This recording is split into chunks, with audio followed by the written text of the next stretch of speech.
Hello and welcome everyone to the Valentine's Day party you don't need any invitation to. Come on in and hang out with us at the movie theater lobby. I'm Brandon. And I'm Leia. And hello, Leia. Hello. Hello and welcome to everyone. On this Valentine's Day, have yourself a solo day or bring a partner or partners. We don't discriminate here. As we like to say, no plans, no date, no problem. We'll keep you company. Oh, Brandon, hey, that reminds me. You and I don't often have Valentine's Day plans. Not typically, right? No. Yeah. But you were telling me that you got like a letter in the mail and you were going to tell me about it. Right. Yes. Totally forgot about that. Thank you for reminding me. But I'll fill you in. The letter was actually an invite. Ooh. I guess I should have told you sooner. Plans and all that, right? Well, I do like a surprise. That's true. That's true. Yeah. And I'm really bad at surprises. You are. Well, this one fell in your lap, didn't it? I'm accidentally good at surprises. So the invitation was so intriguing that I RSVP'd kind of right away. Okay. I know I should have asked you first. I don't have plans. Okay, great. It's Valentine's Day. Perfect. Yeah, I know. We just don't do anything. Okay, so the invite said, let me see if I can do this justice. You are invited to a murder mystery. Ooh. There's a pickaxe-wielding murderer on the loose, and it's up to you to help us catch the killer. You may need to follow your heart, emphasis on heart, in finding the clues you need to catch the killer before you become the next victim. Whoa, I've never been to a murder mystery party. Right. I'm Sort so of excited. Yeah. I'm ecstatic. Glad you RSVP'd. Great work. I think you made the right choice. Heck yeah, I did good for once. This is going to be the best Valentine's Day ever. Yeah, and Leia, what's better than a traditional romantic Valentine's Day, whatever, we don't really care about that. But what's better than that? Well, Brandon, there's nothing better than a horror Valentine's Day. I know. So get that plot going so we can kick off this Valentine Day right. Oh, heck yeah. Sarah, be my bloody Valentine. My Bloody Valentine, a horror teen slasher flick released in 1981. The movie starred Paul Kalman as TJ, Neil Affleck as Axel, and Laurie Hollier as Sarah. Thank you, Leia. Mm-hmm. I know usually I kind of jump in there, but it's nice to shake things up a little bit, right? Mm-hmm. So our story opens with two people decked out in full minor gear, breathing masks and all. Kinky. I know, right? It's something. Those suits, it was quite an opening. They wander through low-lit tunnels and eventually find a quiet little corner all to themselves. One of the miners begins to doff their gear, and a young woman reveals herself. She excitedly shows off her bra and a cute little heart tattoo above her heart. She begins to suggestively stroke the breathing hose connected to the mask of her miner friend. As the excitement builds. She tries to take it off. In a way. She tries to take the mask off, and he's like, no. Secrets. As the excitement builds and breathing becomes more heavy. Okay. It seems as though the tattoo elicits a very particular arousal in the still-garbed miner. Grabbing the young woman firmly at the shoulders, one might expect a passionate embrace. But instead, the young lady is shoved against the wall and a metal protrusion is forcefully shoved through her, piercing her heart twice. Or would it be piercing her two hearts? Hey, how disgusting you kids are. Have you no respect? That story you're telling, that happened over 40 years ago. It was a weekend of terror. Kids didn't listen to the bartender before me, and you still aren't listening now. Let me tell you a little story and maybe you'll wise up. 40 years ago, on February the 12th, the young miners of Valentine Bluffs were finishing a shift in the mines. Sure, they laughed and celebrated the end of a long work shift in the mines like they were in a fraternity, talking, laughing, goofing off. Afterward, they went to the community center where Miss Mabel and the young women of town were decorating for a Valentine's Day party, which was to be the first one in over 20 years. See, 20 years before that, the town had a Valentine's Day dance. The whole town attended, with the exception of 7 miners, 2 supervisors, and 5 workers.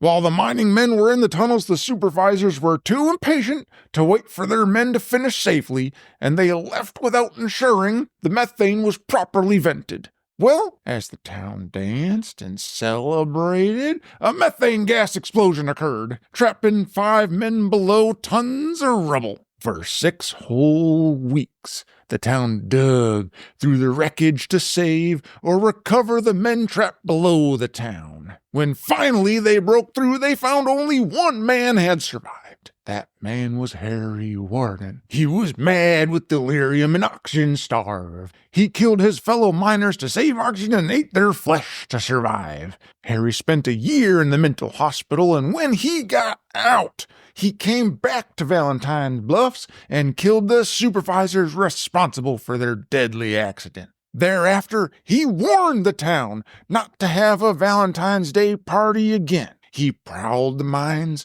waiting for anyone to not heed his warning and murder them. Anyway, back to the young miners. Well, they of course caused distraction and goofed around while the women did all the work preparing for the dance. Eventually, the mayor and the sheriff scolded the young men, and the mischievous chaps moved their male festivities to the bar instead. Leaving the town hall, the mayor had received a heart-shaped box with a note. The note read, "From the heart comes a warning filled with bloody good cheer. Remember what happened as the 14th draws near." The mayor opened the box and near passed out. He found a human heart inside, just like the calling card of terror that Harry Warden left 20 years before. In the bar, the bartender, the one who came before me, told the tale of Harry Warden then, just like I'm telling you now. And no one listened. They just dismissed him and sang and drank and cajoled and played their machismo-filled games.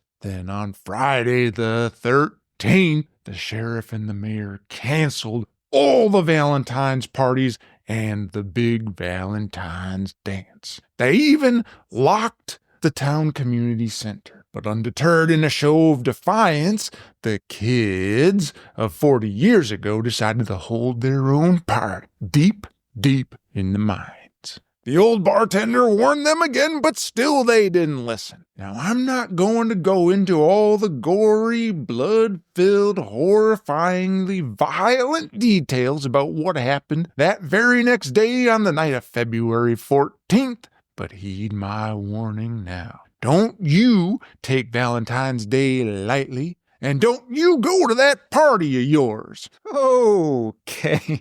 Leia, sorry that I put out that Craigslist ad for a bartender for today's movie theater lobby gathering. That was something. Yeah. Okay, I know you found him on Craigslist, but did you talk to him at all first? I was kind of in a rush. I should have done a better background check. I know, but my God, we're still not making much money on this whole movie theater lobby thing. So we didn't have a lot to spend, and this guy came cheap. Yeah, would you give him a couple 6-packs and a pack of cigarettes or what?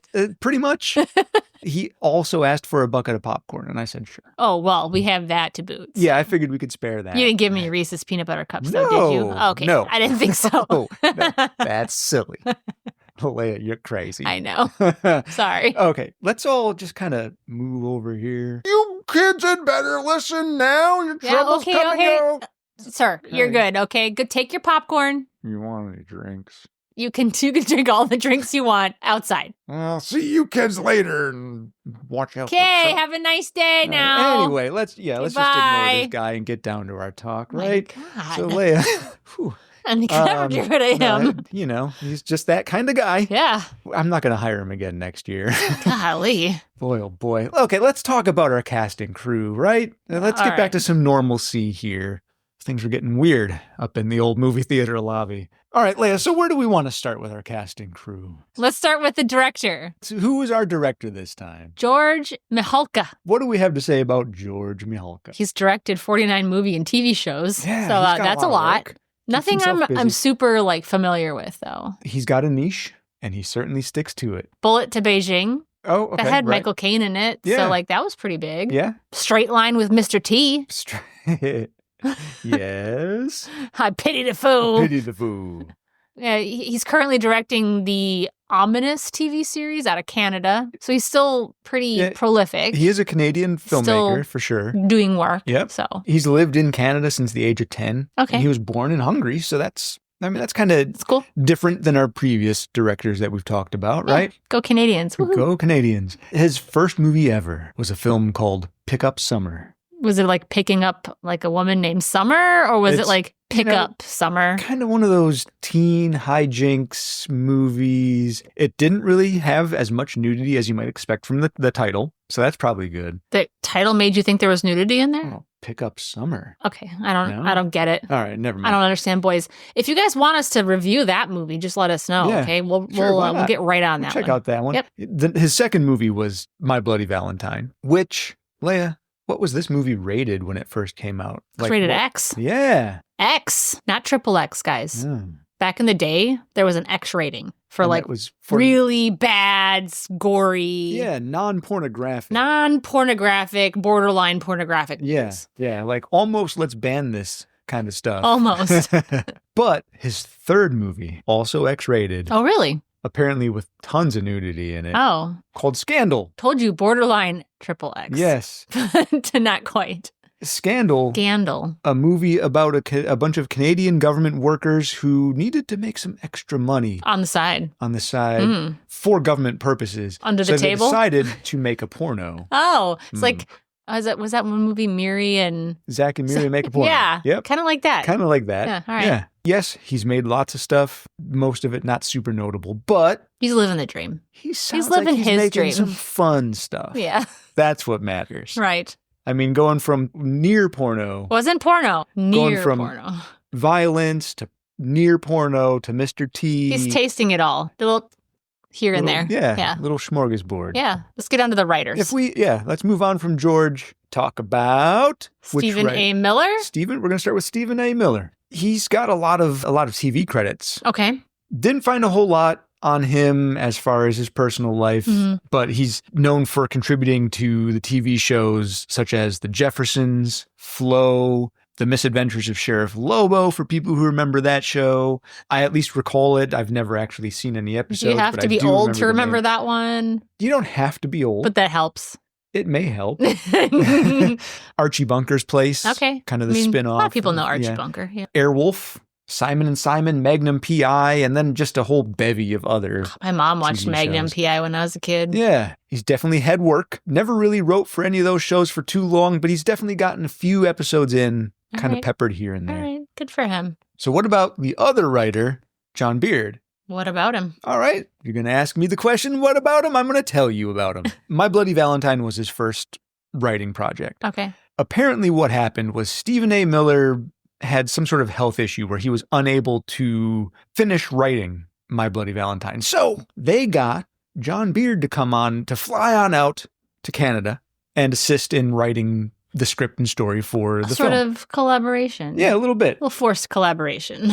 He got into helping out with this. His next writing credit was for a horror movie called Happy Birthday to Me. I feel like I've heard of that one before. It's not a not- huge prolific one, but it's an 80s Right. one, correct? It is, absolutely. Or 1980, I think it was Oh, released. okay, yeah. So I guess, It's like so maybe it would have been his first writing it's in the project. slasher film Something like that. realm. Yeah, it is definitely in the slasher film Yeah. realm, absolutely. He actually went uncredited on the Oh. writing of that one. Writers, man, I'm telling you. Yeah, they get A lot shut of up. writers get shut down that way. They do. His next kind of notable writing credit was a film called Baker County, USA. Maybe you've heard of it, maybe you I haven't. have not. The premise is that it's a bunch of city kids who arrive in sort of a backwoods town and find a preacher who is murdering his wife's lover. And then they are then hunted by this insane redneck preacher. Interesting. Yeah, sort of. That's one I've never heard of in a premise for anything ever. Yeah, no, pretty interesting. Yeah, I mean, Yeah. elements of that, but never that Right, exact yeah. thing. Yeah, I mean, never that there's exact- Velociraptor, that's got a priest in it, but Yeah, not a well- redneck and some city kids. Yeah. And then you got like a Texas Chainsaw Massacre, where you got Chainsaw. city kids out in the middle of the country. Deliverance as well. Yeah. Yeah. But not with a priest and city kids Right. in the redneck woods. I mean, at that point, it seems like he's very into writing kind of slasher horror flicks, Yeah. right? Well, another writing credit to this man's name is a film called North Beach and Rawhide. Never heard of it? I wouldn't even be able to surmise exactly what kind of a movie that would Right. be. I had never heard of it, admittedly. Is it on the beach or is it in the Wild West? Not on a beach. It is on a ranch. Oh, okay. Not in the Wild West as it is modern. It's about a rancher who runs a correctional institute for urban juvenile delinquents. Oh, okay. starring William Shatner. Shut up. For real? For realsies. Oh, that's cool. Yeah. Okay. I mean, love that's- me a little William Shatner. He seems like he was involved in some very interesting writing projects. Sure. Unfortunately, that kind of rounds out the majority of his writing projects, as John Beard sadly died really quite young, at the age of 40, I believe it was. Oh, that Yeah. is young. I Yeah. feel like I'm just getting my life started. Yeah, I know, right? I'm almost 45. Yeah. Sadly, the fella is gone, but he leaves quite a portfolio of fun behind him. Yeah. All right. Well, at least he left some. More than I've left. Yeah, I was just going to say, more than I've done. That kind of rounds out the info I've got on the writers, Covered the the director. So, of course, that naturally leads us into... So that leads into our cast. So who are you going to start with? Well, we got to start with Paul Kelman. I think we do. So when I was looking at all of these actors, to me, he seemed like one of the most interesting fellows. He was, was Such pretty interesting. was. He Yeah. just passed away not long ago. Not long ago. A couple years ago. He played TJ Hanniger. And he's originally from London. So I remember when you were watching the movie and you said he's the only one trying to do an accent. Yeah, because in the States, Pennsylvania is very well known for mining, of course. So they never explicitly say where, outside of the town of Valentine Bluffs, what country or city or state or whatever. No. Well, they do say what city, what country or state that this takes place in. You get a sense that it's like a small like a mining town. Mining town. Yeah. So I assume Pennsylvania. It may not have been Pennsylvania. It was all filmed in Canada, so likely it was probably set in Canada. Yeah. This is the one guy who had an accent. He had an accent. Yeah, he was really trying to put on an accent. Some sort of linguistic affectation at least. But I was like, wow, he's the only one trying. Yeah. It's because he had to try, because he had an English accent, for like a real English accent. So that made so much more sense after I read that. It did. He actually got the part of TJ on accident. I wish I could just stumble into things like that. I mean, he was already in this movie called Gas. His co-star, Keith Knight, who we're going to talk about in a minute, because Keith's also in this movie, asked him if he wanted to tag along with him for an audition for this movie. Oh. So when he tagged along for this audition, he decided he may as well audition while he's there. So he said, I crashed the audition and got the part of the lead role. Isn't that something? Lucky. Yeah. He said it was probably one of the more challenging roles for him because it was a leading role. So everybody was looking to him for advice and support and everybody looks to the lead actor. He's the lead. So everyone was looking to me and I didn't even know what the hell I was doing. Right. So he said that was a very challenging role for him. He didn't stay in films for very long. Yeah, he didn't do a ton. No, he always had an interest in fashion design and clothing. Which I thought was really cool. Which I thought was cool. He said he was struggling with bipolar disorder. He was borderline alcoholic. Decided that he was unhappy doing film. Yeah. Especially after My Bloody Valentine. He said that was kind of where I was starting to feel like this wasn't really for me. Right. So he actually he said when he was younger, he always had an entrepreneurial flair for life. That word is It's a really hard one. He wanted to start a clothing line. He said he always did theater set and costume design. So he opened this quote, funky clothing store. Okay. He called it Plash, and he opened it with his wife, and he designed his own clothes for it. Okay. He said, but he had to give up his acting time because it took a lot of time out of his schedule to do it, a lot of time. Anytime you're starting up your own business, it's a time sink. And he wanted it to work. Yeah, of course. So instead of half-assing it, he decided to just full-ass it and quit acting. Nothing like giving a good full ass. Good, yeah, you got to give it a full ass or else it's just not going to work. So then after the fashion business, he actually went into technology. So when he was done with that venture, he decided technology was the future. And for over 10 years, he said he devoted himself to the virtual reality industry. When I read about that, I was like, that is awesome. It's a man who Ahead of his constantly time. wants to gain knowledge. Yeah. Always wanting to learn, a forever learner. And I think that was his next big thing that he wanted to learn. And you said even toward the end, he was really getting into what? Toward the end of his life, he was really, according to those who were closest to him, he was really enthralled with learning about the Templar Knights, the Knights Templar. Knights Templar. Which I thought was a pretty interesting topic. And that's something you could really start down a rabbit hole on, all day long. And speaking of learning, he got a BFA from the University of Alberta. So, I mean, he definitely was a man who loved to learn. A knowledge man. Yeah. He said he's always been big on the sci-fi genre. He liked the Twilight series. Oh, no judgment. He said something about vamps and werewolves making war and love that appealed to him. It is a cool concept. He's kind of a hippie, too. He did seem very hippie. Very hippie-y. He said his all-time sci-fi favorites are Alphaville, Star Wars series, Blade Runner, Raiders of the Lost Ark, and Matrix. And of course, all of the Star Trek films. I mean, that all really makes sense when you look at his view on technology and virtual reality and everything else. Yeah. And then he was asked what his top 5 favorite horror movies were. Ooh, and just in case anybody wants to know, TJ from My Bloody Valentine. His What top films? 5, this is you're gonna laugh a little bit because this is a direct quote. His top 5 are The Exorcist, The Thing, Silence of the Lambs, Repulsion, and Hellraiser, and The Omen. So that's 6. He had to put that one in there. I think he just was like, but I like that one too. I do like that The Omen was the 6th ad. 666. Because, Mark of the Beast.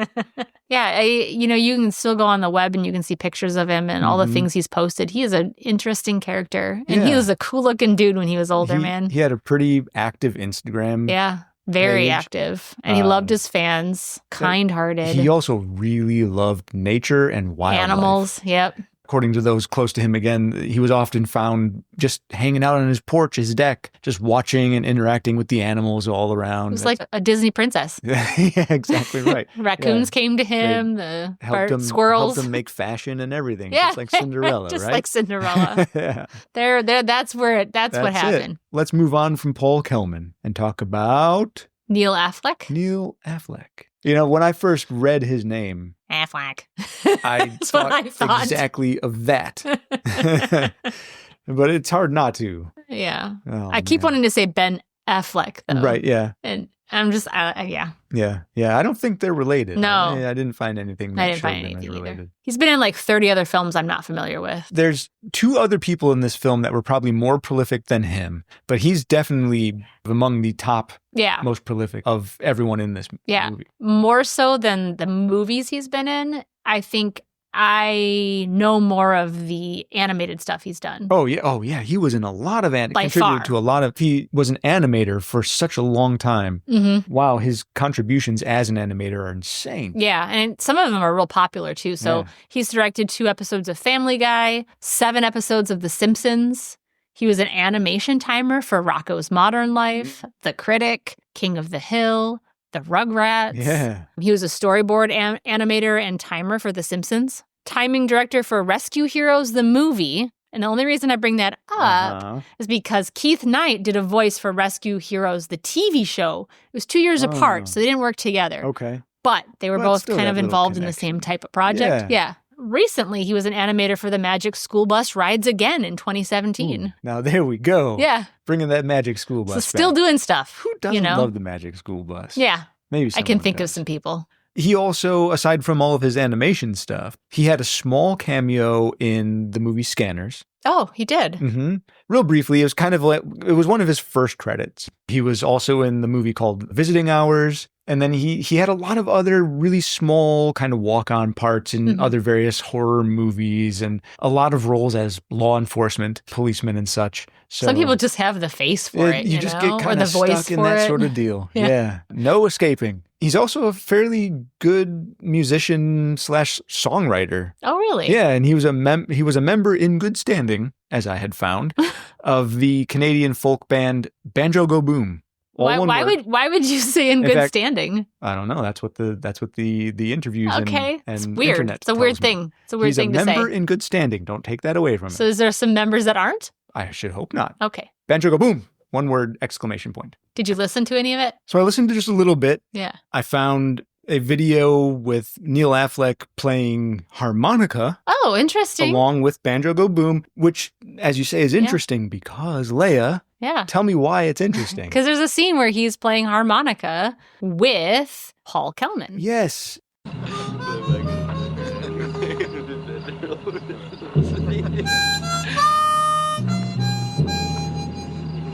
In the movie My Bloody Valentine. Yeah, and actually, you know what's funny is in Paul Kelman was asked if he played harmonica, and he said he did, but in the film they put song They over, dubbed it over. They dubbed over it. Yes, Of course. All right. Yeah. All right. So we got a little bit of an Andy McDowell, Ish. Greystoke kind of situation going on here. Yes. Here's just a small snippet of Neil All right. Affleck playing harmonica on a song called I'd Be Fool.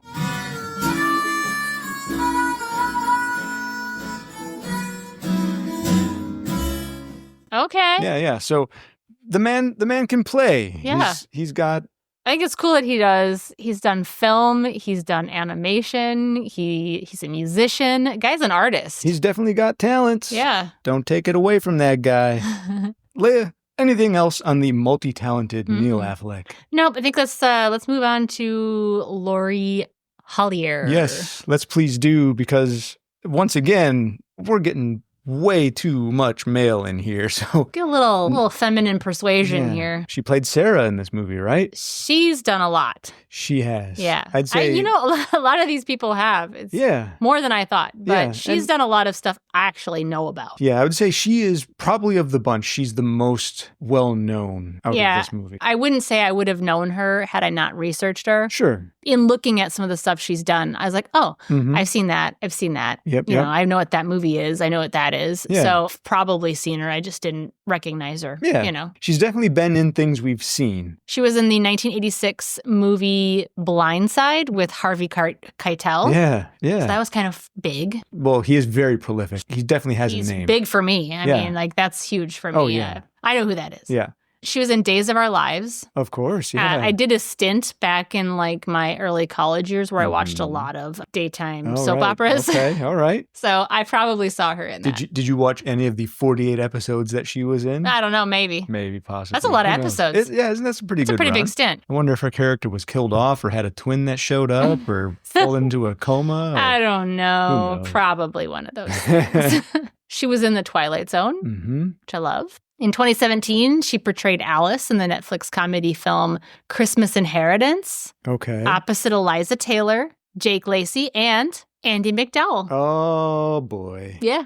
That's bringing Andie that woman MacDowell back, with man. 2 mentions in one episode. Yeah. Never thought that would happen. Right? No kidding. I don't ever think about her, but now I'm she's thinking about her all the everywhere. time. That's all you think about. That's all I think about. She was also in the disaster movie Night of the Twisters. Night of the Twisters. Yes. Who And could then- forget? Not super memorable, but it is exactly what you'd expect it to be. Yeah. Of course, there's a lot of other small roles, one-shot roles on a bunch of Did a lot of TV TV shows. Yeah. one-offs. Yeah. Another Canadian actor. She was... Me and their E. She studied theater at the University of Victoria, and then she finished her education with the National Theatre School in Montreal. Okay. She's got her credits. Yeah, to her. she knows what she's doing. Yeah. So should we move on to, I want to talk a little bit about Keith Knight. He's not like he's one of the stars of the movie, of course, but he isn't like the top 2 stars or 3 stars even. He was in the 1981 film Gas. He appeared alongside Howie Mandel and Donald Sutherland in that movie. He's appeared in more than 160 television commercials. Yeah, there we go. He's got the face for it. He played Fink in Meatballs. All right, okay. So he was in Meatballs. Yeah, sure. Yep. Which is a big film. He's also done a slew of cartoon voice work, including 27 episodes of The Care Bears. Oh, yeah. There we are. And he did a voice in the Beetlejuice cartoon from 1990. So he's done a lot of cartoon voice work as well. He ended up dying relatively young too. He had brain cancer. He was in his 50s maybe. He did have some pretty rockin' mustache. He did. His in this mustache work was on point. His mustache work. He was funny. Yeah, he in was. that movie, My Bloody Valentine. He was really funny. And when you first look at him, I'm like, oh, he's going to be the dorky one who's kind of stupid. Right. No, he's the clever, funny guy. Yeah. In the movie. Almost it's perfect. Almost the logical one. Almost the logical one, except, then he Then there's stupid things. Does the stupid thing where he takes everybody down into the mine. So that's all I have on Keith Knight. I just wanted to bring him up because I think he's integral to definitely the worth the movie. mention. Yeah. The last one I want to talk about is Cynthia Dale, and she plays Lori Hollier's character's Sarah. She plays her best friend. Yes, yeah. In the movie. She actually was in a TV show called Seeing Things in 1987 with co-star Lori Hollier. Both were also in the TV show War of the Worlds from 1990. So almost the 2 Corys. Yeah, almost. Not quite. Not quite. She was also in the movie Moonstruck. Oh, sure. Yeah. Yep. With Cher, right? With Cher. So, she's got her credits behind her, too. All right. Yeah. I actually really liked her character in this movie. Yeah. Every time she was a good actress in this movie. Yeah. Every time I think of this movie, I think about her one quote. You got to come to the Valentine's Day dance. You got to see my dress. I got to cut down to here and slit up to here. I don't know if I'll survive the night. Yeah. Or I don't know if I'll make it out alive. I don't know if you'll make it out alive. Oh, but you gotta go. It'll be all right. Just stay with Hollis and me. Besides, you gotta see the dress I got. Cut down to here, slit up to there. I may not get out alive. And then you see her and you're like, I thought she said she was going to have a low-cut Yeah, what dress. happened to that dress? Yeah, and it was what she explained. It's just the 80s. Yeah, So just the 80s sort of low cut. it was the 80s low-cut and up to here. Yep. Not Jessica Rabbit, Yeah, 90s. not that kind of a dress. No. That's what I was thinking what I when was she was thinking, too. talking about it, yeah. So let's move on to some of the acclaim for the movie, shall Let's we? do. I don't have legs for this one. Yeah. I think There it was no information on how much this film made on the opening weekend. It was pre-legs. It was pre-legs, pre-opening weekend sales information, Yeah, I guess. I I guess don't it know. I couldn't was- find it. It wasn't on my regular websites. The domestic box office amount was listed on there. Okay. It was $5,672,000. Their production budget was $2.3 million. Yeah. So they did Came out okay. ahead, sure. but not as well as they were kind of hoping that they were going to do, particularly because they were trying to kind of compete with some of the Yeah, slasher films the of other the time slasher that were doing films. so well. So didn't do as well as they had hoped. Yeah. And it didn't really get any awards or nominations because it was really just considered a typical slasher film. Yeah. The reviews in general were fairly average, but kind of trended a bit more toward the poor side. The reviewers of the time often commented a lot about how this film was too violent and there was too much gore. Mhm. It's just unacceptable for Which is today's crazy society. because they cut a whole bunch of Yeah, it out. A lot. Like if you were to stack it up to today's horror movies, Oh, doesn't even come close. woo, this one's pretty tame. This is pretty tame. And we watched the uncut version. We did. And that still didn't seem like it was that bad. This movie had a little bit of inspiration. Okay. So let's move on to the inspiration segment of let's this. get into that little inspi. So the movie was stylistically patterned after the European giallo films of the 1970s. Mm-hmm. Trademarks include presenting the murders from the point of view of the killer, emphasis on gore or brutality, and the killer is seen as wearing black gloves typically. Right. So Yep. those are kind of the patterns for those types Yeah. of movies. The film's origin came about because they were trying to find like a holiday slasher film that Yeah. wasn't like a Halloween movie, something different. Mother's Day, Halloween. Yeah. Yeah, all that were already taken. Yeah. So they were trying to kind of hop on that slasher flick boom of the early 1980s. They settled on Valentine's Day in order to keep the idea from being copied. They made the film's working title The Secret. Yeah. Which you look at that and you think hey, wait a minute. Yeah. They actually had the release title in mind for the whole Yeah. time, but they kept it. They didn't The want anybody. Secret. Yeah, it's The Secret. They didn't want anybody stepping on their toes for old Valentine's For old Day. Valentine's Day. That's ours. We're going Yeah. to take that one. Some of the films that kind of they used to stylize after was the Texas Chainsaw Massacre, Halloween, Carnival of Blood, Friday the 13th. They found some good inspiration. A lot of big feat already came before them, even though it was just barely before them. It was. Some of them were like within the same year, Yeah. even. So that's all I have on inspiration. Obviously, this was an early slasher flick. Yeah. So inspiration probably would have been pretty light, Yeah. but pretty apparent. I mean, the big regardless. inspiration's Valentine's Day if Well, it wasn't of clear. course. So. Yeah, the holiday so known for gore and blood. Yes. Well, it is now. Just a few things I thought were kind of silly or cute about the in-world situation. Okay. It's set in the town of Valentine Bluffs. They're really just showing you everything right on the face. Yeah. I think it was mentioned one time in the movie. The local radio station is QPID. Cupid. I thought that was, we're Okay, we really get it. putting it out there. We get it. Valentine's Day is what Yes. we're talking about, right? The one other thing that I had to say is, obviously you heard the old bartender talk about how Harry Warden, after he had gotten out of the mental hospital, came back to town and murdered the supervisors, right? Mm-hmm. Yeah, he murdered them supervisor. Okay, all right. Yeah, we Thank heard you, mister. dude. My God. I thought he left. He sneaks back in. He's been in and out eating popcorn. Oh. So yeah, he comes back to town, murders the supervisors, and nobody locks him up after that because the lore continues in that he sends a warning to the town not to hold any more Valentine's Day parties. And every year on Valentine's Day, he comes back to town and with a bloody pickaxe patrols the mines waiting for anybody to break his proclamation. We're not calling the warning. FBI because we can handle this ourselves, guys. Yeah.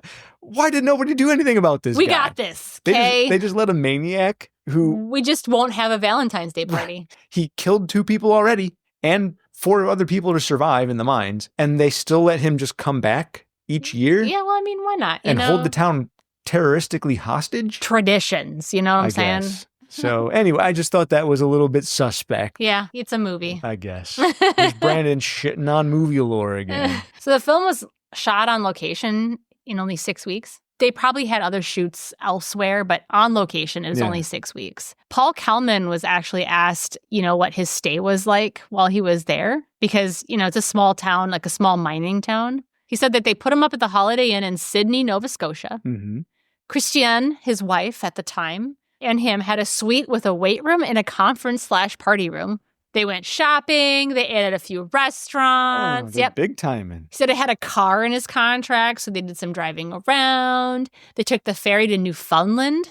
While in international waters, he said he played slot machines for the first time. Oh, my goodness. And he won over $100 in a flood of coins. Oh, boy, I can only imagine how many pennies popped out of that thing. He said mostly we did a lot of drinking with a lot of the people on the island. I can see that. And he said Keith and I loved Bushmills Scotch whiskey. That's what they drank. That's good for them. I'm glad somebody drank that. So Kalman was asked if there were any reshoots that had to be done. He said he told a funny story about the reason for one of these reshoots. And it's in the bar scene. Remember the bar scene where they're all kind of like hanging out and Keith is at the like... Oh, yeah. How could I forget? Yeah. The little sliding game. We have a living memory right over there. In the bar scene, Happy is the bartender. Mm-hmm. And he's telling the story of Harry Warden and Valentine's Day murders. It's a bad time, this time of year. There's bad things coming. My words you hear. And that whole thing had to be reshot because no one had noticed that Kalman had actually gained weight. So he originally shot the scene near the end of the shoot, but chronologically it was supposed to be in the early part of the story when he was thinner. So suddenly, from one scene to another, he said he had a belly. So the producers saw the belly. It must have been big enough where they were like, oh, that can't happen. A little too much liquor. So they saw the belly and they said they had to fix it. So they built a copy of the set and reshot it with no below-the-waist shots for continuity purposes. Oh, man. He said he thinks he gained like 20 pounds from all the beer that he drank. Yikes. Yeah. Okay, that is a lot of beer. But I think it's funny that he had to reshoot that because he had a beer gut. Living life, man. No reason not to indulge, I guess. I guess. He was indulging for sure. Well, I think it's funny, too, how you said it was 6 weeks worth of shooting, right? Yeah. It probably would have been a lot less had the amount of time that they had to spend in that mine shaft elevator going up and down. How long did it take? 15 to 20 minutes each way. Each way. And you can only hold 20 people on the elevator at once. And when they would break for, like, say, lunch, right, an hour lunch, yeah, George Mihalko would say it would sometimes take 3 hours because you'd have to get all the crew out and up through the elevator, take 20 minutes, and you can't start counting their lunch while they're on the elevator. So you got to wait till they're all up and then back down again. Oh, so man. If you guys don't know, this film was shot in Princess Colliery Mines in Sydney Mines, Nova Scotia. Yeah. It was shot 2,700 feet or 820 meters underground. Due to the methane levels underground, the lighting actually had to be even carefully planned because they can only have a limited amount of light bulbs set up, or else it would have, just like in the movie, would have blown up. Yep. Yeah. So they had to be careful with all the lighting that was down there too. The tasty irony. Yeah, right? Prior to production, actually, the owners of the mine cleaned the mine up. Yes. They cleaned it up. They spent their own money to clean up the set. They cleaned it up so clean that it was like a Disney-like set. And when they got there, they were like, are you kidding? Yeah. So they spent tens of thousands of dollars to re-dirty it. Yes. To make it gross again, so it looked like a working mine, because it didn't look like a working mine anymore. The production staff and location scouts specifically chose this mine. Because it was old, disused, dirty mine. And they cleaned it without their prior consent. Which I understand what they're trying to do. Sure. They're trying to show off their town. Be proud of it. But that was the whole point, man. Yeah, producer Dunning referred to the shoot as horrendous. Yeah. Oh, man. It's funny because the mines, they were an active mine for a very long time. Mm-hmm. And the town, they were kind of wondering deciding if they should shut the mines down or keep them open, what they should do with them, because there was a variety of economic concerns, pollution environmental problems, concerns. Yep. They were like, oh, hey, we're getting a little cash injection because of this movie. That's great. And they really thought this was going to be a boom for the set, for the city or for the town. It wasn't even the city, it was the town. The little locality. Wasn't. No. But they were really hoping. I can see why they'd hope. Kind of sad they spent all that money to clean the mine because they didn't really see that back. Nope. Oh, and because they were shooting in those mines, which were actual working mines, as we mentioned before, because they had no full script. In fact, when shooting started, they had one written page. What? So when John You Beard... were kidding when John Beard said he had to come in and help write it. Yeah. With that limited amount of writing done, George Mihalka and John Beard would often walk the location to find inspiration to add to the script. George would say, well, we'd walk through these showers that were there. And the showers didn't have shower heads on them. They were just exposed brass pipes that would sometimes be awkwardly cut or snipped at the end, leaving sharp protrusions. Nice. And he was like, oh, we could have someone's face get impaled on that.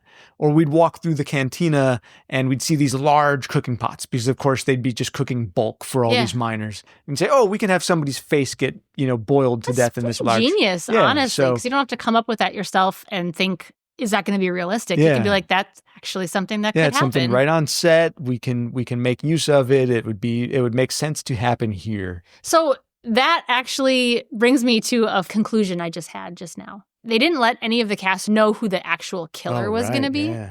I was getting the impression they didn't want them to know so that, it could be anybody. It could be anybody. But now I'm starting to get the impression that they didn't let them know because they actually didn't know themselves. Okay, you know what? You're probably not wrong. Right? I don't think they knew themselves who the killer was. Yeah. And they came up with it at the end. That might be. That's a good conclusion. Thank you. To be honest, we didn't find anything to give to certify that. That is Leia's presumption. That is just my presumption. But I think it's a good presumption. It sounds pretty sound to me. So the caption near the beginning states that this is Thursday, February 12th, indicating the dance will be on Saturday the 14th. Mm-hmm. That also means Friday the 13th falls in between them. And I tell you, Friday the 13th is not a good day. I'm trying to warn you, kids. The Friday the 13th 1980s series was released by Paramount, and the plot of My Bloody Valentine 1981 is similar to the Friday the 13th 1980 film. Right in between everything. Friday the 13th. Yeah. We've talked about Quentin Tarantino before. I read that this is actually one of his favorite slasher films of all time. Yeah. Which I think it's cool. I think that's pretty cool. Yeah. He had said that it's one of those things where in his later years, he'd come to appreciate the movie more. Yeah. I think a lot of people do, honestly. And for a long time, it may not have been in his top, but has slowly risen its way up like a mine shaft elevator. Yeah. Slowly to the top. All right. I see where you're going with that. Yeah. We had talked earlier about how this was originally rated X. Mm-hmm. And then they wanted to try to keep it at an R rating. Right. So they had to have the MPAA kind of come in, and they just murdered. They slashed this film. They did indeed. Dunning said that the film was essentially cut to ribbons in order to receive an R rating.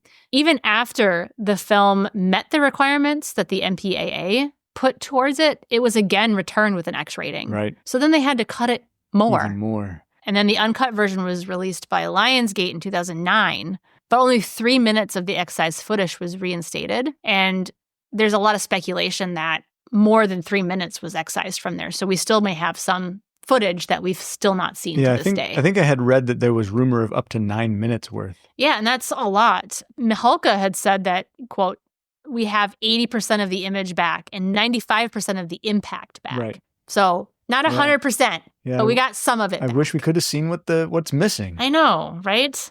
Speaking of stuff that would have had to been cut because obviously probably too gory, right? Or too vicious. Well, there was a long-standing rumor that the special effects master for this film, his name was Thomas R. Berman. There was a long-standing rumor that went along with this movie that some of his special effects were so gory and so intense that director George Mihalka had thrown up because of them. However, there was an interview with George Mihalka and it was brought up to him that, they said, hey, what was it that had made you throw up? He's like, I didn't throw up. He said, no, it was a rumor. He said, I never wanted to correct the rumor, though, because it felt like such a big compliment to Thomas R. Berman's work. Yeah. that it would have made me throw up, that I never wanted to correct it Yeah. because I wanted the man to have his props for the work he did. That's awesome. Which is super cool. And he said the rumor might have come out of a point where he saw some of the special effects and he did make a fake retching sound. Oh, because So that may have, yeah. gross. So that may have led to Yeah. the rumor, but he said it is unfortunately not true, but still props to Thomas R. Berman for his awesome Yeah. effects. That's cool. Some of the backlash that came from this film in terms of like why they cut so much of it was due to the releasing of Friday the 13th the previous year. And also there was some speculation that the murder of John Lennon had something to do with around it. that time. There's no murder. connection Yeah. really other than the fact that he was murdered. I mean, you could say that about any murder movie. Right.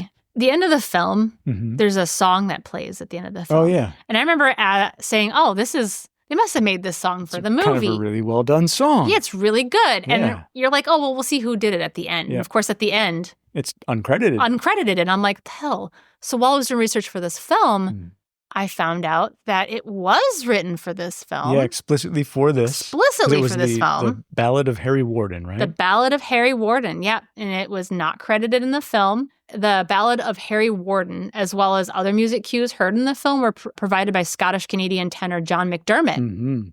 And then in an interview with Ghouls in the House podcast, his first and only interview on the subject, McDermott explained that he was a family friend of the film's composer, Paul Zaza. And just out of school, he was offered the opportunity to record the vocals for the film. So that Big was kind of one of his opportunity. big, like, breakout, like, being able to get involved in the film industry. McDermott's best known for his renderings of the song Danny Boy and Loch Lomond. Paul Zaza spoke out about wanting to create a different kind of musical motif for each of the individual murders in the movie and make music that has like a dripping damp sound to the mine setting itself. So he really had all these visions for this movie in terms of like what he wanted for the music Yeah, of and that's the a movie. sign of a great composer. Yeah, it turned out they did not have enough funding Ooh. to do all the music he wanted Right. to do.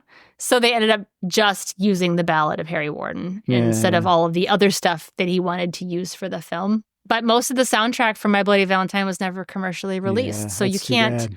just buy the song. You got to find a copy of it that was recorded from the movie Yeah. in yeah. order to listen to it. They- It's really good, though. It is a good Very song. well composed. They were hoping to have a charting music hit They were. from this song, Yes. but like you said, just didn't come true. It's going to be my new Valentine's Day hit. There you go. Every year. There was an IMDb article that I read from May 24th of last year that stated that Blumhouse was in the works to reimagine several horror classics Mhm. from the Lionsgate Library, including the Blair Witch Project and Oh, My Bloody Valentine. I'm super excited. I think that's pretty cool. Blumhouse they are so good I would at everything they do. I would be happy to see a remake of this one, which was not the 2009 That version. one was okay, but I feel like they could do better. Do you have anything else that you want to talk about? Otherwise, I can mention a few things Let's about talk this about 2009 the remake version. a little bit Yeah. because there wasn't a lot on that one, No. and we didn't have a lot on this one Yeah. either. So let's We're just check going to that toss on. it in there. Let's throw the kitchen sink in. So, along with the kitchen sink, I'm going to say one last thing about this movie, Okay, just because I sure. thought it was goofy. Yes, In Singapore, on this film's VHS release, they cut it down to PG. in Singapore. Yes. Those heathens. Okay. So there we are. Wow. Onto the. They are brutal in Singapore. Boy, they cut. So, Oh, 2000. so they cut it back so much that they made it PG? Yes. Oh, I thought you meant like they were okay with all the brutality. So they're like, Oh. it's just PG. It's No, not no, rated no. R. No, they didn't give it a PG-13 So it or was like a PG Disney rating. film. They cut it back to a PG Oh rating. my goodness. Yeah. Yikes. Wow. I don't know that I want to see that edition. Heathens nonetheless. Heathens in a different way. Yeah.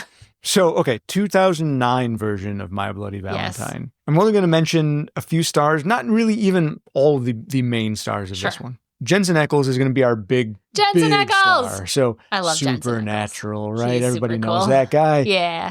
Of course, he was also in Dark Angel, Dawson's Creek, Smallville, a few episodes on that. Supernatural for the whole damned run. He also did a stint in a few Batman animated films, and he was also in the video game The Third Birthday, which is a sequel to the Parasite Eve games on the PSP. Big convention guy, too. He goes to all the conventions. A lot of conventions, Yeah. of course. Yeah.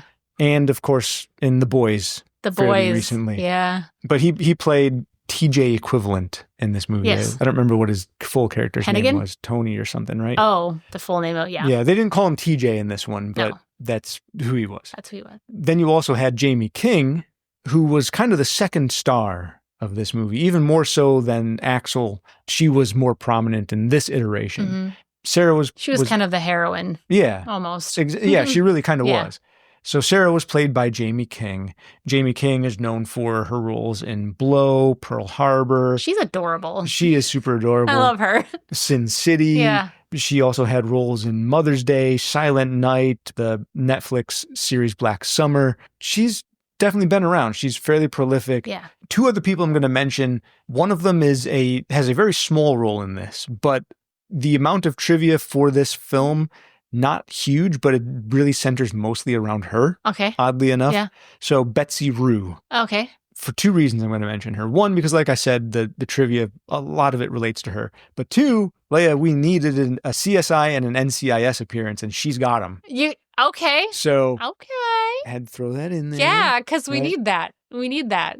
And the other person I'm going to mention is Todd Farmer. He's the writer. He's the writer. The writer of this movie. He plays the trucker who was having sex with Betsy Rue's character. Oh, right. Okay, yeah. Mm-hmm. And he also appeared and wrote for the movie Drive Angry, which we mentioned previously Right. with Groundhog's Day. Don't drive angry. Don't Drive Angry. And he also appeared with Tom Atkins, who played the sheriff. They both appeared in Drive Angry together. Okay. So kind of a little weird little roundabout. connection there. But the only, there's little bits of trivia here and there about this movie. Nothing that's really going to stand out to you. Yeah. And all comes back to the It all- 81 version. It does. But the little bit of trivia I can find here relates to Betsy Rue. Everywhere I look, the articles, every She was the one who was like website, naked in like the whole she film. spent her entire role was spent naked. Yeah. So she played Irene. Yeah. I don't know if her name was even mentioned in the film, but that's her character's name. She was a woman having sex with the trucker, played by Todd Farmer, who was the writer. A lot of people also often jokingly mocked Todd Farmer, and he was a good sport about it. But they said that since he was the writer, he wrote this scene explicitly to be naked with her. Of course. In fact, in the credits, there's an explicit call-out thank you to Todd Farmer's wife for letting him be naked in this movie. Oh my God. So, the initial script called for way less nudity. And in fact, Betsy Rue's Irene was supposed to go running out of the hotel room and chase... A robe or something? It just put her sheets around her, Okay. basically. They kind of reshot that scene. And Betsy Rue was finally like, hey, look, I'm not liking this whole wrapping a sheet around me thing. Every she goes, single time. if it was real life, she goes, I would have been so pissed at this guy because, okay, so the basic idea is they're having sex and Todd Farmer's trucker is recording it. So he takes the cassette and he's running out of the hotel room. She's chasing after him because she wants that cassette back. Yeah. And he gives her money for it. Yeah. And she's like, I don't want money for it. I want the movie back. She's like, in real life, she goes, I wouldn't bother putting a sheet around me. I go chasing that guy naked to get that tape back. So that's what she does in the scene. So it was her idea to add all that extra nudity into the Okay, film. just so we're clear. It was not the writer. It was who not the did writer. that. He may have written them having sex. Yeah. Though. So it was her ideas to, as she quoted, go balls to the walls on All this right. one. So Gotta bring balls into it, yeah. man. All right. So there we are, folks. That's what I found interesting. That about was the it? 2009 version. That was the trivia. That was it. All right. So Leia, just real briefly before we kind of wrap things up, yeah. did you have any personal thoughts about the changes and the differences between the original and the 2009 version?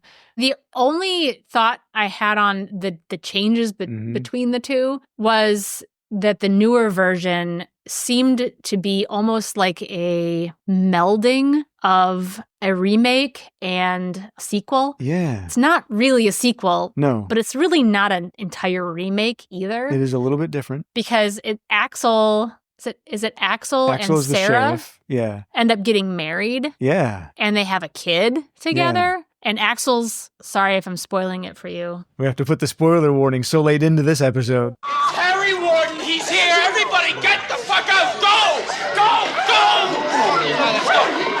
And it ends up being TJ instead. Right. So it's kind of nice because you go into it thinking you're going to be watching a remake and then you're like, oh shit, they like pulled the wool over my eyes and they put a twist on it, their own twist on it. I think that was what I found most interesting about the remake. You know, it is labeled as the remake. It is. But it does have, there were elements of a written sequel, and a lot of those elements were incorporated into this remake. And Sarah ends up having a much bigger role in this film. She does. Than she did in the first one. You know, she was more, in the first one, she was more of the, rescue me, damsel in distress, you know. Yeah, she was kind of final girl in the original one, but she was more, like you said, more damsel-y. But she was rescued, you know, whereas in the new one, she was she was more final girl. Yeah, she was definitely more final girly. The 2009 version, much more bloody, much more gory, a much larger kill count in the new one. Mm-hmm. Well, and you can get away with it with an R rating these days. Yeah, than you sure you know, can. back then, 2009, than you could in 1981, clearly. And the opening of the film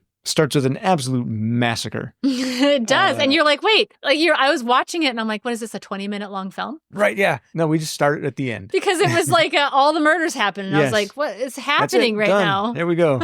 Here you go. Folks, some blood and special effects. So yeah, if you want to get right into a horror movie, this is the movie for you. The film opens with a guy in a hospital bed, and it's supposed to be Harry Warden, right? He's supposed to be in a coma, and he just one day wakes up, gets up out of bed like it's no damn problem. Like it's nothing. He was just walking around yesterday. No one's got him chained to a bed or anything, and he just all of a sudden slaughters the hell out of everybody. So, absolute bloodbath. Yeah. But I remember thinking he would not get up out of bed that Atrophy easy. is what you said. He'd be so atrophied right now. His muscles would be so atrophy. Or his muscles would be suffering from such atrophy, it would not even be funny. There we go. That's it. That's all we really need to talk about. All right, well, good, because we have a murder mystery party to get to. Gosh, you're right. It's getting late. It's actually, we have just a little bit of time left to get all of our, I want to get that dress on with the low cut down to here and the slit up to there. I got an outfit at home. You do. That I was going to wear. I was thinking something in a sexy minor type. You going to put a mask on? Well, of course. I mean, do you think sexy variants on outfits are acceptable outside of Halloween? Is that a thing? Yes. Okay. Yeah, especially at a murder mystery party. Well, no, of course. And you got to go as a character, right? Hence the mask. Yeah. If I'm fortunate enough to be selected as the murderer, no one's going to know. No one's going to know. I'm going to have that wrapped up. Before we send everyone off, please check us out at themovietheaterlobby.com. Send us emails at, what's the email address, Leia? themovietheaterlobby@gmail.com. Perfect. And then check out the socials at The Movie Lobby on Blue Sky, Facebook, Instagram, all that stuff. Oh, and the Movie Theater Lobby on YouTube as well. Mm-hmm. We've been putting up little short videos, just a few so far here, kind of sporadically. We're working on making that more regular on YouTube. We're going to find our way to other media sites as well. We're doing kind of some daily trivia, whether it's videos or texts on a lot of our little every day we're trying to post outreaches. At least a little something. Yeah. So, and then of course, please, wherever you're listening to us, please subscribe, of course, rate, review. I don't think we've gotten any ratings and reviews yet, but, we could use some. Go ahead. Don't be shy. We're not going to be mad about it. Rip us apart if you want. No. I mean, I would rather you not. I'd rather not. But and then, of course, find me if you really want to at Brand MC on Blue Sky. Leia, where can people find you these days? It's so easy to find me. You can find me at LM Nerd Room at all of the previously mentioned socials and at lmnerdroom@gmail.com. Right. Simple. Great. Yeah. I love simple. Simple and easy. Well, Leia, since we're at episode 15 now, and who the hell would have ever thought we made it to episode 15, I do want to make just a quick little mention because we've had a lot of people who have been very supportive to us on social media. Very supportive. Thank you. I just want to give a quick little shout out to a few of them. I know I'm going to miss some people because I'm sure there's a lot of other people who are going to be like, hey, wait a minute, you called out those people, not me. What the heck? We may get to another episode. Yeah. So. Time will tell. So I just wanted to say there's two guys at work who hear my voice all day long. They don't need to hear me any extra, but they opt to anyway. Yes. So a quick shout out thanks to Luke and JJ at work. Thank you, guys. They've listened to every episode as far as I know. And your feedback's been great. Unless they're just lying to me. I don't know. Hopefully they're not lying, but hopefully they've actually listened. Can I shout out to my mom? You can. Thanks, Mom. You would. Your mom, your brother, your dad, yeah. my parents, siblings as well. Yeah. I also want to give a quick shout out to, I think within the first day of us signing up on Blue Sky, we got some interaction from the fellas over at the Neverending Watch List. Thank you, guys. From Damon, Alex, and Cameron. Mm-hmm. They gave us, some quick little interactions and check out their podcast. Yeah, check out their podcast. If you want to hear three guys talking about, they are really good at telling you what movies you probably should watch Yeah, and add to your absolutely. watch list. I also wanted to say there's another individual on Blue Sky who's interacted with it a lot. Yes. Jason Parker, Is that the coffee guy? the coffee guy. Yeah. He's got a food blog. He's super knowledgeable on movies. I mean, my gosh, this guy's Very movie interesting knowledge fellow. is insane. Super cool guy, super nice, super welcoming. So I want to do just another quick shout out to Seductive Teas. They have messaged with us quite a few times, shared a few little fun movie games that they play. If you want some really cool designs, The t-shirts are pretty neat. their t-shirts are super cool. They're big on supporting the LGBTQIA plus community as well. They're super inclusive, super nice. Yep. Go ahead and check them out. But yeah, other than friends and family and everyone else, and I'm sorry to anyone that we've left out. We'll get you maybe next We don't time. have a huge listener base yet, but we're building and we will get you in a subsequent episode. We're not charging anybody for it just No. yet. So get in while it's free. And of course, finally, Leia, with all this thank yous going around, thank all of our listeners, all of them in Thank you, general, guys. but Yep. also, Leia, thank you Thank you for, doing this for with just me. hanging out. Yeah. And thank you to old guy bartender Happy number 2. Yeah, happy too. That's my name, Happy too. Don't you forget it. And I'll be here next week too. No, Happy 2. You will not I be don't here. think so. I think this is your one and only appearance, my Yeah. friend. We'll be locking the Yeah. door behind us. Yeah, we're gonna give the Craigslist folks a negative review on this one. So anyway, yes, thank you everyone. Goodbye, and we'll see you next week on The Movie Theater Lobby. Bye. Bye. Beware of what you make fun of, you little asshole. Who? You! Forget about having a party at all tomorrow night, or you'll be sorry. Lighten up, Hap. Piss on Harry Warden and that damn old legend. We're gonna have ourselves a party.